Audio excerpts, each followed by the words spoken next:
that others are not catching. I don't know if it's getting there. Yes, sir. So we can, that's what the Bible, as we're looking at it in the book of Matthew, says, one shall be taken, another shall remain. 2 men will be in bed, one will be taken. Women will be grinding, one will be going, and one will be left. And they are there. Why? Because the spirit of one responds to the sound.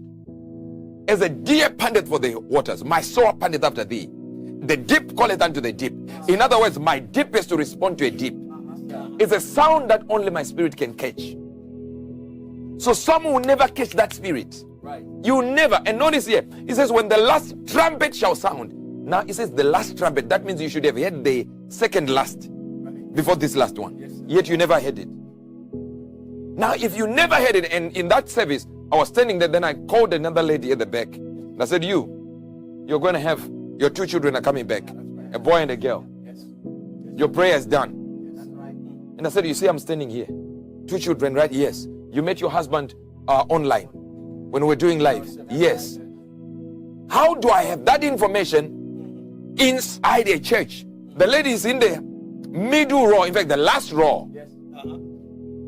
And I'm in front. How am I tuning to hear that sound? And yet somebody next to me didn't hear it. Yes, sir. An ultrasound happened and the whole church didn't hear it. I heard it.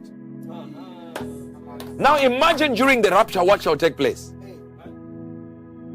When God speaks something, people think it's going to be like a boom and sound everywhere. CNN catches it. No. Christians won't catch it. It is the sensitivity of your spirit that gets you to hear. Now let's go back to angels. Thank you, sir. So when we're dealing with this thing, remember this. What takes you to heaven is your sensitivity to the sound, number 1. Number 2 is the body that has been transformed.